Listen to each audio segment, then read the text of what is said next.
ஓம் சாந்தி 22/12/2024 அவ்யக்த முரளியின் கேள்வி பதில்கள். ஃபஸ்ட் கொஸ்டின் பாபா என்ன கேட்குறாங்கன்னா, பாப்தாதா குழந்தைகளின் நெற்றியில் எந்த 3 ரேகைகளை பார்த்து கொண்டிருக்கின்றார்?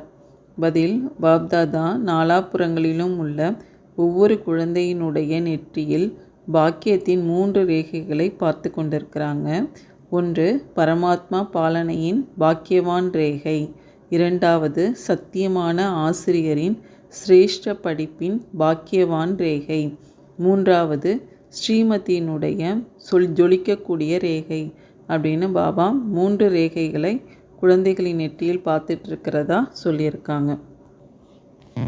நம்முடைய சிரேஷ்ட பாக்கியம் எப்படிப்பட்டதுன்னு பாபா குறிப்பிடுகின்றார். பதில்: சிரேஷ்ட பாக்கியம் நம்மை தவிர வேறு யாருக்கு இருக்க முடியும்னு பாபா கேட்குறாங்க. உலகத்தில் அநேக கோடிக்கணக்கான ஆத்மாக்கள் இருக்கிறாங்க. ஆனால் அந்த கோடிக்கணக்கானவர்களில் இருந்து அப்போ 2003 6 லட்சம் பேர் அந்த பரிவாரம் இருந்திருக்காங்க. அப்போ சொல்லியிருக்காங்க பாபா எவ்வளோ குறைவானவர்கள் இருக்கிறாங்க அப்படிங்கிறத பாப்தாதா பார்த்துட்டு இருந்தாங்களாம்.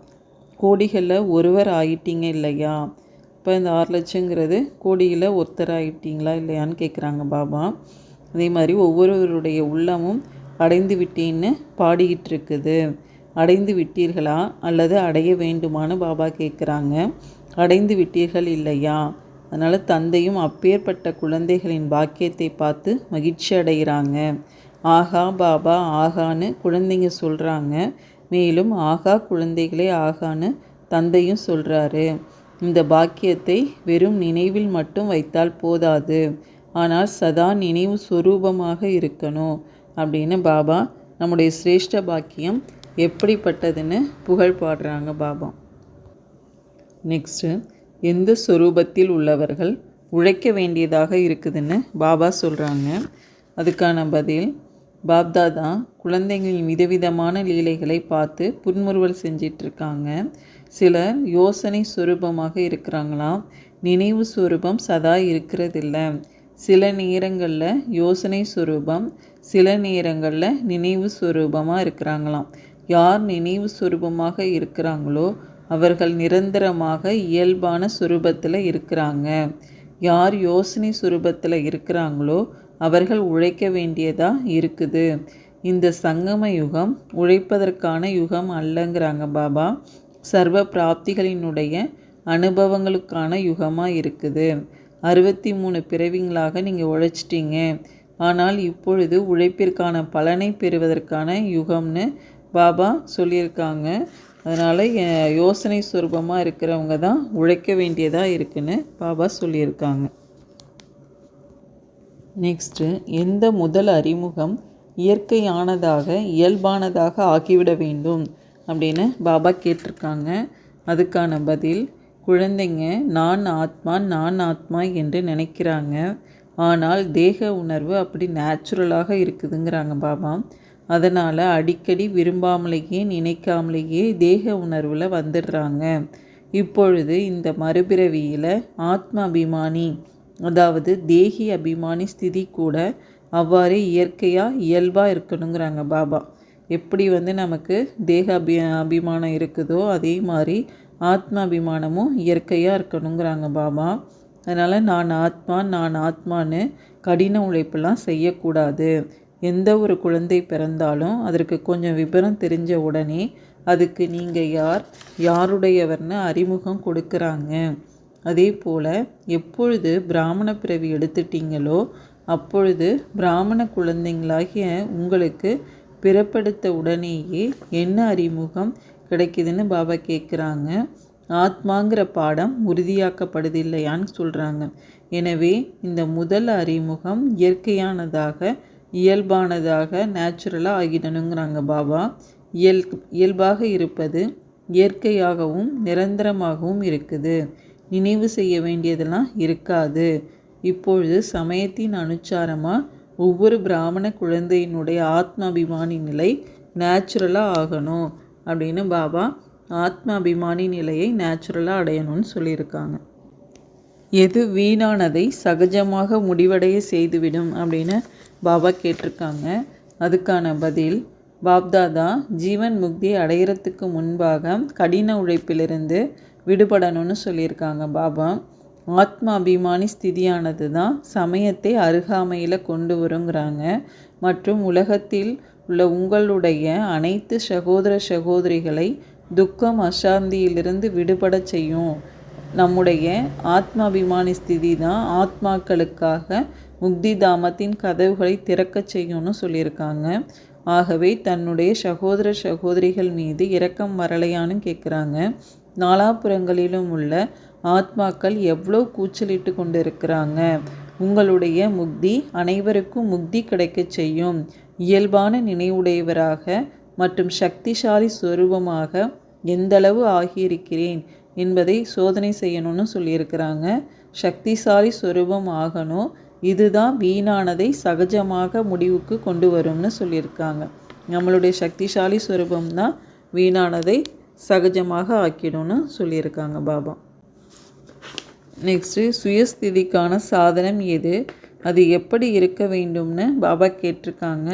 பதில், என்ன ஆனாலும் சரி, இமயமலையை விட பெரியதாக இருந்தாலும் 100 மடங்கு பிரச்சனையின் சுரூபமாக இருந்தாலும் அது உடல் மூலமோ மனதின் மூலமோ மனிதர் மூலமோ இயற்கை மூலமோ வரக்கூடிய பிரச்சனையாகவும் இருக்கலாம்.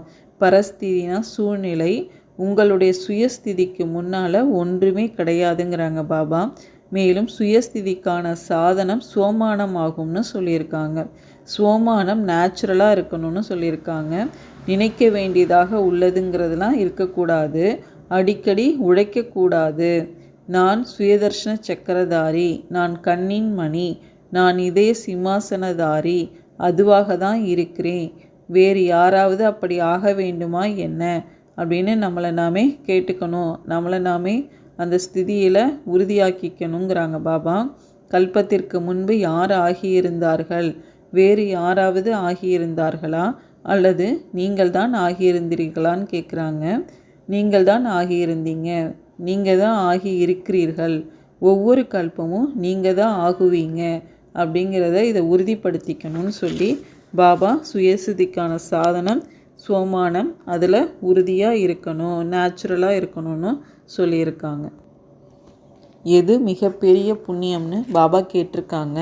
அதுக்கான பதில், வள்ளலாகி சகயோகம் கொடுக்கணும். விஷயங்களை பார்க்காதீங்க அப்படிங்கிறாங்க பாபா. சகயோகியாக ஆகுங்க, சோமானத்தில் இருங்க மற்றும் மரியாதை கொடுத்து சகயோகியாக ஆகுங்க. ஏன்னா எந்த ஒரு ஆத்மாவிற்கும் ஒருவேளை நம்ம உள்ளத்தால் மரியாதை கொடுக்குறோம் அப்படின்னா இது மிகப்பெரிய புண்ணியமான காரியமாக இருக்குங்கிறாங்க பாபா. ஏன்னா பலவீனமான ஆத்மாவை ஊக்கம் உற்சாகத்தில் கொண்டு வர்றீங்க இல்லையாங்கிறாங்க. அதனால் அது எவ்வளோ பெரிய புண்ணியம். கீழே விழுந்திருப்பவர்களை தள்ளிவிடக்கூடாது, அரவணைக்கணும்.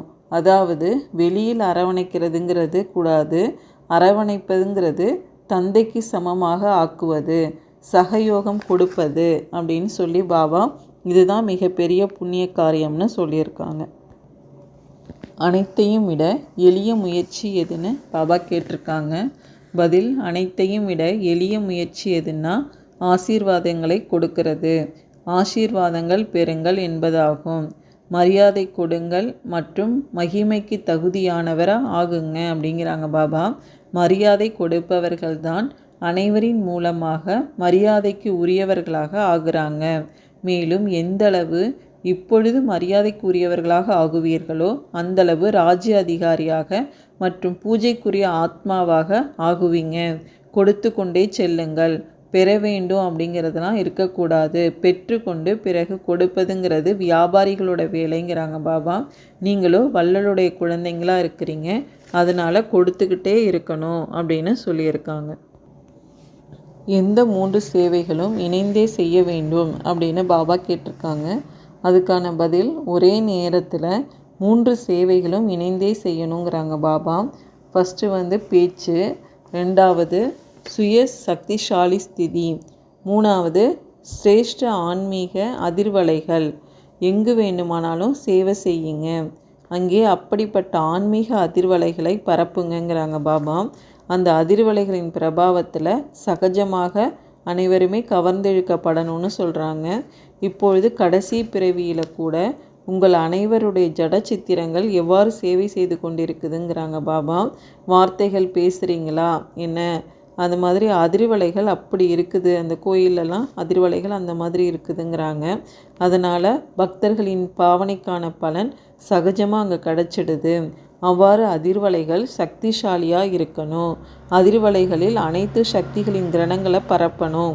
வாயு மண்டலம் மாறணும். அதிர்வலைகள் என்பது அந்த மாதிரி அப்பேற்பட்ட சிரேஷ்டமானதுன்னு சொல்லியிருக்காங்க பாபா. நெக்ஸ்ட்டு எந்த 2 விசேஷ தன்மைகள் பற்றி பாபா குறிப்பிடுகின்றார்? ஒற்றுமை மற்றும் திடத்தன்மை என்ற 2 விதமான விசேஷ தன்மைகள் இருக்கின்றன. எங்கே ஒற்றுமை மற்றும் திடத்தன்மை இருக்கிறதோ அங்கே ஒரு வருடத்திற்கு பதிலாக ஒரு மாதம் என்பது ஒரு வருடத்திற்கு சமமாயிடுது அப்படின்னு பாபா சொல்லியிருக்காங்க. நெக்ஸ்ட்டு குழந்தைகளுடைய அன்பு பாபாவிடம் வந்தடைவதை பற்றி பாபா கூறுவது என்ன? பதில், என்னுடைய நினைவையும் கொடுங்க, என்னுடைய நினைவையும் கொடுங்கன்னு ஒவ்வொரு குழந்தைங்களும் சொல்கிறாங்களாம். ஒவ்வொரு அன்பான குழந்தையின் நினைவும் பாப்தாதாவிடம் வந்து சேர்ந்து விட்டதுன்னு பாப்தாதா சொல்கிறாங்க. தூரத்தில் அமர்ந்திருந்தாலும் பாப்தாதாவின் இதே சிம்மாசனதாரியாக இருக்கிறீங்க. எனவே நினைவு கொடுங்க, நினைவு கொடுங்கன்னு யாரெல்லாம் சொல்கிறீங்களோ அவை அனைத்தும் பாபா கிட்ட வந்துருச்சுங்கிறாங்க. இதுதான் குழந்தைகளுடைய அன்பு. மேலும் தந்தையின் அன்பு குழந்தைங்களை பறக்க வைக்குது அப்படின்னு பாபா குழந்தைகளுடைய அன்பை பற்றி புகழ்கிறாங்க. நெக்ஸ்ட்டு இந்த ஆசனத்தில் நிலைத்திருந்து ஒவ்வொரு சூழ்நிலையும் கடந்து செல்லணும் அப்படின்னு பாபா கேட்டிருக்காங்க. அதுக்கான பதில், நான் வெற்றி ரத்தினம் மாஸ்டர் சர்வசக்திவான் என்ற சதா தன்னுடைய இந்த சோமானம் என்ற ஆசனத்தில் நிலைச்சிருக்கணும். எவ்வாறு சீட்டு இருக்குமோ அவ்வாறு லட்சணமும் வருங்கிறாங்க பாபா. எந்த ஒரு சூழ்நிலை முன்னாலும் வந்தாலும் நொடியில் தன்னுடைய இந்த ஆசனத்தில் நிலைச்சிடணும். ஆசனத்தில் இருப்பவர்களுடைய கட்டளை தான் ஏற்றுக்கொள்ளப்படுதுங்கிறாங்க. ஆசனத்தில் இருந்தீங்க அப்படின்னா வெற்றியாளராக ஆகிடுவீங்கன்னு சொல்கிறாங்க பாபா. சங்கம யுகமே சதா வெற்றியாளர் ஆகுவதற்கான யுகமாக இருக்குது. இந்த யுகத்திற்கு வரதானமும் இருக்குது. எனவே வரதானி ஆகி வெற்றியாளராக ஆகுங்க அப்படிங்கிறாங்க பாபா. நெக்ஸ்ட்டு எதன் மீது வெற்றி அடைபவர்கள் சிவசக்தி பாண்டவசேனின்னு பாபா கேட்டிருக்காங்க. அனைத்து பற்றுகள் மீது வெற்றி அடைபவர்கள் தான் சிவசக்தி பாண்டவசேனிகள்னு பாபா சொல்லியிருக்காங்க. அச்சா, ஓம் சாந்தி.